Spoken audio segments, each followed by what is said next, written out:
नमोबुद्धाय, जय भीम. आज आपण थेट पाहतोय की मावळ लोकसभेमधलं जे वातावरण आहे ते हळूहळू आता कुठेतरी रंगत पकडत चाललंय. आणि थेट आज आपण मावळ लोकसभेमध्ये जर पाहिलं तर प्रचाराची जी धुरा आहे ती महायुती आणि महाविकास आघाडी ह्याच्यामध्ये जरी असले तरी शिवसेना वर्सेस शिवसेना असे जे युद्ध आहे हे सगळीकडे पाहायला मिळते. पण आपण पाहतोय की महाविकास आघाडीच्या उमेदवाराला हरवण्यासाठी महायुतीने अनेक प्रकारचे उमेदवार किंवा अनेक प्रकारच्या सभा या ठिकाणी आखलेल्या आहेत. म्हणजे जेणेकरून त्यांना हा पराभव त्यांच्या समोर दिसतोय का हा प्रश्न दिसतोय. आणि एकीकडे ज्यावेळेस हिंदू मुस्लिम जो वाद आहे तो पेटताना आपण पाहतोय आणि त्यातच आज आपण पाहतोय की संजोग वगैरे जे आहेत हे महाविकास आघाडीचे उमेदवार आहेत आणि त्यांना मुस्लिम समाजाचा देखील वाढता पाठिंबा आपल्याला पाहायला मिळतोय की आज मुस्लिम समुदायांच्या सोबत आपण पाहतोय की हा आज त्यांचे वाट पाहतोय. रात्रीची वेळ जरी असली तरी वाघिरे पाटील आमच्यापर्यंत येतील आणि आम्हाला भेटतील आणि कुठेतरी एक नवीन बदल घडेल असं त्यांना दिसतंय. तर आपण थेट जाणून घेऊयात की भाऊ, आज तुमचा जो वाढता पाठिंबा जो आहे तो वाढत चाललेला आहे आणि विरोधकांच्या मनात नक्कीच ही धडकी कुठेतरी भरलेली दिसते. काय सांगाल? ह्याच्यामध्ये जर बारकाईनं आपण जर बघितलं तर गेले 10 वर्ष आपल्याला या भागाचं नेतृत्व करायला दिलं होतं लोकांनी. आणि जे प्रश्न किंवा ज्या समस्या, ज्या डेव्हलपमेंट ह्या जैसे तेच आहे. आज इथले स्थानिक नागरिक अतिशय हैराण आहेत. प्रत्येक जणाला कुठला ना कुठला तरी त्रास या ठिकाणी होतो आहे. आज जर तुम्ही बघितलं या मतदारसंघामध्ये बऱ्याचशा समस्या आहेत. मग त्या रस्त्याच्या असतील, पिण्याच्या पाण्याच्या असतील, इथल्या डेव्हलपमेंटच्या असतील, इथल्या विद्यार्थ्यांच्या असतील, इथल्या कामगारांचा असेल, इथल्या शेतकऱ्यांचा असेल. तर आणि असे सगळे प्रश्न या ठिकाणी लोकांच्या मधनं आम्हाला ऐकायला मिळतात. आणि तुम्ही जर बघितलं तर महाविकास आघाडीचे सर्व पक्ष, मग ते काँग्रेस असेल, राष्ट्रवादी काँग्रेस पवारसाहेबांचा गट असेल, शिवसेना उद्धव बाळासाहेब ठाकरे आमचा पक्ष असेल, तसंच आम आदमी पार्टी असेल, समाजवादी पार्टी असेल, शेकापा असेल, या अशा अनेक पक्षाचे सर्व प्रमुख आज आम्ही एकत्र फिरतो आहे. एकत्र या ठिकाणी प्रत्येक गाव भेटीमध्ये आम्ही सहभागी आहे. आणि गावातल्या जे लोकांच्या समस्या आहेत या समस्या आम्ही गेल्यानंतर त्या समस्या आमच्या समोर येतात. तर असेच अनेक समस्या आहेत की ज्या भागामध्ये वेगवेगळ्या पद्धतीच्या समस्या आहेत आणि या समस्या कुठेही त्यांना सोडवण्यात यश आलेलं नाही. हाच त्यांचा नाकर्तेपणा आहे. भाऊ, आपण अलीकडे पाहतोय की अनेक त्यांचेच उमेदवार आहेत जे लोकसभेमध्ये आता उमेदवारी दिलेले आहेत आणि त्यांच्याच तोंडातून काही ठिकाणी आपण पाहतो की संविधान बदलाची जी भाषा आहे ही मोठ्या प्रमाणामध्ये पाहायला मिळते. काय सांगाल की नक्की जर हे संविधानावरती जर हा घाला पडला तर काय बदल? नाही, मला असं वाटतं की हे संविधान जर बदलायचा जो घाट त्यांनी घातलेला आहे याच्यामध्ये अतिशय म्हणजे पुढं म्हणजे इलेक्शन हा प्रकार राहणार नाही. हुकुमशाहीकडं आपण त्या पद्धतीनं जाईल आपला देश आणि एक ठराविक लोकांच्या हातामध्ये हा देश जाईल. म्हणजे त्या ठिकाणी जे भांडवलदार आहेत अशा लोकांच्या हातामध्ये हा देश जाईल. आणि आपण ह्याच्यापूर्वी देखील आपला देश अशाच भांडवलशाहीच्या हातामधनं म्हणजे इंग्रजांच्या हातातनं काढून आपण हा देश आपण स्वतंत्र केला. आणि ज्या हुतात्म्यांनी त्या ठिकाणी बलिदान दिलं त्यांच्या बलिदानामुळे हा देश स्वतंत्र झालेला आहे. तर निश्चितच त्यांना कुठंतरी म्हणजे त्यांच्या बाबतीमध्ये आपण काहीतरी वेगळं केलं असं नक्कीच होईल. आणि आपण जर बघितलं तर ह्या संविधान बदलण्याची जी काय भाषा या लोकांनी चालू केली आणि बारकाईनं जर आपण बघितलं तर आत्तासुद्धा बऱ्याचशा जे संविधानामधले जे काही कायदे आहेत या कायदे बदललेले आहेत.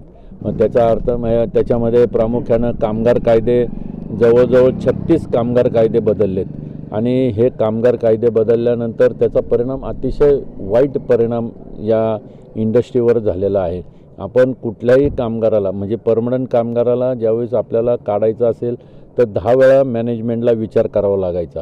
परंतु आता क्षणाचाही न विचार करता मॅनेजमेंटला जेवढी लोकं लागतात तेवढी लोकं त्या ठिकाणी ते ठेवू शकतात अशा पद्धतीचा कायदा आला आहे. आणि त्याच्यानंतर आपण पूर्वी 100पेक्षा जास्त कामगार ज्या कंपनीमध्ये असतील त्या कंपनीला बंद करण्यासाठी शासनाची परवानगी लागायची. आता 300 म्हणजे त्याच्यापेक्षाही कमी लोक जर असले तरीसुद्धा हे म्हणजे कंपन्या बंद करू शकतात याचा असाही देखील कायदा आणलेला आहे. आणि कुठलाही कामगार या ठिकाणी आपल्याला परमनंट झालेला दिसणार नाही. त्याचं कारण नीमसारखं काही कॉन्ट्रॅक्ट आणलेलं खाजगीकरण त्या ठिकाणी होतं आहे.